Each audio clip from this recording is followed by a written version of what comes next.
Samajwadi party के नेता और चंदौली से member of parliament Virendra Singh ji हमारे साथ हैं। आपके शहर में मदनपुरा इलाके में एक प्राचीन मंदिर मिला है, मुस्लिम बहुल इलाके में। संभल में खुदाई हुई, आपको पता है वहाँ भी प्राचीन मंदिर निकला। जो इस तरीके के मंदिर निकल रहे हैं, उसको लेकर आप क्या सोचते हैं? चूँकि आपके जो सबसे बड़े नेता हैं, आपके राष्ट्रीय अध्यक्ष, उनका ये कहना है कि फिरोजाबाद में भी खुदाई हो तो कुछ ना कुछ निकलेगा, बीजेपी नेताओं के घर में भी खुदाई हो तो कुछ ना कुछ निकलेगा। समाजवादी पार्टी का क्या स्टैंड है? वीरेंद्र सिंह जी क्या सोचते हैं? प्राचीन मंदिर जो मिल रहे हैं, उसको लेकर क्या होना चाहिए? देखिए, जहाँ तक वाराणसी की बात है तो वाराणसी मंदिरों का शहर रहा है और कालांतर में रोजी रोजगार के चक्कर में मंदिरों के आगे दुकान वगैरह रोजी रोजगार के साधन लगा देना, पहले ठेला लग जाएगा, फिर लोग जो गुमटी लगा देते हैं, फिर उसे पक्का कर देते हैं। तो ये स्वाभाविक है, कोई बदनीयती नहीं है। लेकिन सरकार उसको उसको इस नियत से देखती है कि कोई किसी ने मंदिर को छुपा करके वो एक अलग तरीके का नैरेटिव गढ़ने की कोशिश कर रही है सरकार, जो कि वो स्वभावतः जो है कि बनारस के कल्चर में था। और लोग अपना जब पूजा वूजा कम होता है तो अपना लोग वहाँ पे फूल माला से लेकर के छोटी छोटी दुकानें बना देते हैं, जिससे मंदिर छुप जाता है। आपने देखा होगा कि यही वाराणसी में बाबा काशी विश्वनाथ कॉरिडोर जब बन रहा था तो तमाम घरों के अंदर जो है कि कई प्राचीन मंदिर मिल गए। उन मंदिरों का क्या हुआ? तोड़ दिए गए। तोड़ के कहाँ फेंके गए? उनके अवशेष कहीं हैं? उनके अवशेष को कहाँ रखा गया?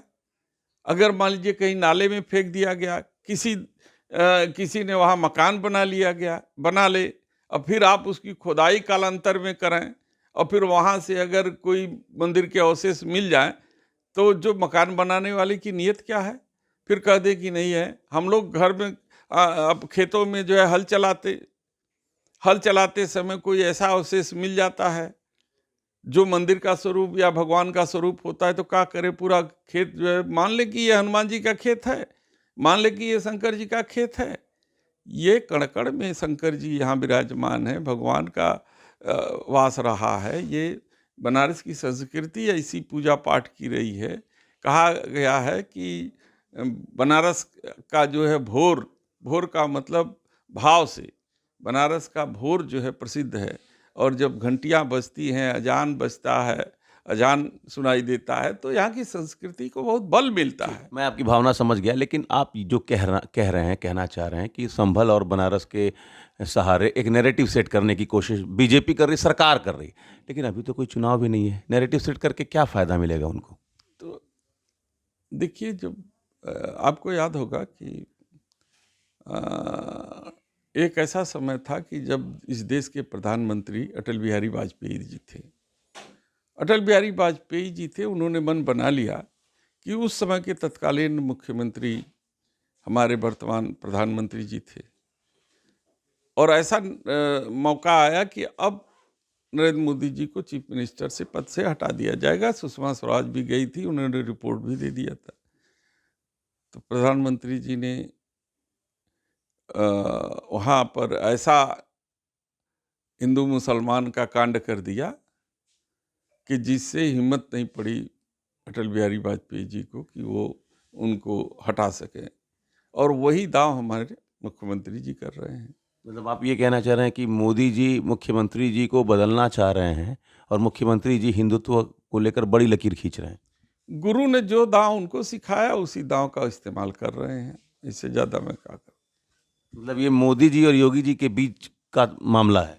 दिल्ली और लखनऊ का मामला है और कुछ नहीं है। मतलब संभल और बनारस की जड़ें दिल्ली और लखनऊ के बीच विवाद में है, आप ये कह रहे हैं? निश्चित रूप से ये सब मामला दिल्ली और लखनऊ का खेल है।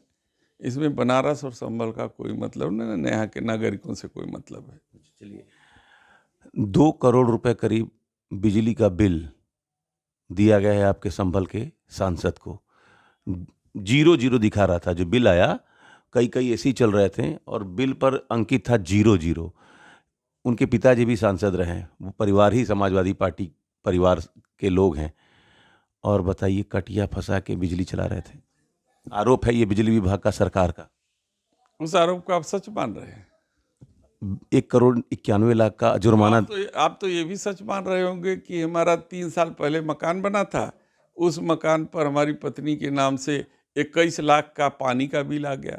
जलकल ने नोटिस दिया तो है। हाँ, तो ये सही मान रहे हैं? आप क्या अंदाजा लगा सकते हैं कि एक मकान बना है 3 साल पहले, जिसका नक्शा पास का सर्टिफिकेट मेरे पास है। अभी 6 महीने पहले मैं चुनाव लड़ा हूँ, एनओसी लिया हूँ, और वही एनओसी दी गई है। जलकल ने ही एनओसी दिया है कि कोई बकाया नहीं है, और 6 महीने में 21 लाख का नोटिस आ गया। ये क्या है? तो क्या ये संभल और बनारस के बीच का तो गजब कनेक्शन है। संभल के सांसद को 1,91,91,00,000 का नोटिस दिया गया, और चंदौली के सांसद को 21 लाख का नोटिस दिया गया।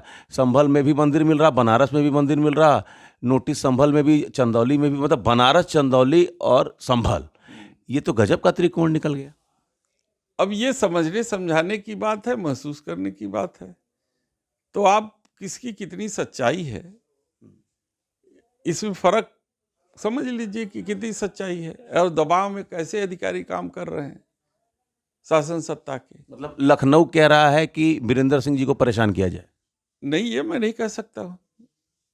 दबाव का तो मतलब यही है। तो वो तो मानहानि के लिए जो जलकल विभाग ने नोटिस दिया है, अब मैं उनके ऊपर दफा 500 का मुकदमा कर रहा हूँ, तो वो बताएंगे ना किसके इशारे पर मैं ये नोटिस दिया और अखबारों में छपा। तो बर्क साहब भी नोटिस दे रहे हैं क्या? अभी हम नहीं बता सकते वो क्या कर रहे हैं, लेकिन जितना मैं जान रहा हूँ उतना मैं कर रहा हूँ। एक आखिरी सवाल, आप तो थे वहाँ जब प्रताप सारंगी जी और मुकेश राजपूत जी को धक्का दे दिया गया, तो आपके लीडर ऑफ अपोजिशन है इंडिया गठबंधन के, धक्का दे देना, एक तहरीर बनारस में भी पड़ी है, और वहाँ राहुल गांधी जी को धक्केबाज के नाम से बताया जा रहा। तो इतने बड़े नेता, आपको लगता है कि इस तरीके का आचरण सही है? क्योंकि मुकदमा दर्ज हो गया है, और एफआईआर के बिहाफ पे हम ये कह रहे हैं, हम कहीं से ये दावा नहीं कह रहे हैं कि हमने देखा है या हमारे पास जो एफआईआर दर्ज हुई है, उस एफआईआर में ये बताया गया है कि राहुल गांधी जी ने प्रताप सारंगी जी को धक्का दे दिया, सर में चोट आ गई। मैं सवाल आप ही से कह रहा हूँ कि क्या आप कल्पना कर सकते हैं कि राहुल गांधी किसी को धक्का दे देंगे? ये गढ़ा जा रहा है, ये मुद्दों को डाइवर्ट किया जा रहा है।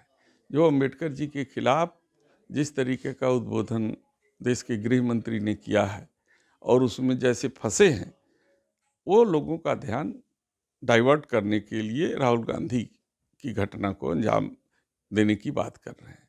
जबकि जो पूरा परिसर होता है वो लोकसभा अध्यक्ष का परिसर होता है। बिना लोकसभा अध्यक्ष की अनुमति के एफआईआर दर्ज ही नहीं होती। भारतीय जनता पार्टी ने एक नया रचा है इतिहास कि बिना लोकसभा अध्यक्ष की अनुमति से परिसर की घटना को एफआईआर दर्ज कर दिया है। ये नई रीति उन्होंने बताई है। आपको याद होगा कि केसरीनाथ त्रिपाठी जी उत्तर प्रदेश के विधानसभा अध्यक्ष थे, वहाँ पे लोग माइक निकाल करके एक दूसरे पर प्रहार कर रहे थे। तो समाजवादी पार्टी के लोग ही तो माइक फेंक रहे थे, भारतीय जनता पार्टी के लिए भी फेंक रहे थे, तो वहाँ भी तो नहीं। तो स्पीकर सर का तो सर फट गया था ना तब। तो मुकदमा दर्ज हुआ, बताइए ना। मतलब केसरीनाथ जी की तरह स्पीकर जो लोकसभा के अध्यक्ष, उनको बड़ा दिल दिखाना चाहिए था। बड़ा दिल नहीं, दोनों पार्टी को घटनाओं में दोनों तरफ से माननीय सांसद हैं, दोनों को बैठा करके बात को समझना चाहिए था कि बात क्या है, सच्चाई क्या है। सीसी कैमरे लगे हुए हैं, इन सब को देखे बिना सच्चाई सामने तो आएगी नहीं। लेकिन बिना इन सब चीज़ों को देखे क्यों नहीं सार्वजनिक करते सीसी कैमरा के माध्यम से कि राहुल गांधी धक्का दे रहे हैं।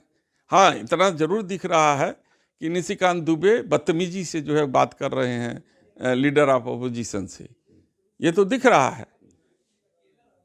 घाव लगा इधर, पट्टी बना इधर, ये क्या जनता नहीं देख रही है?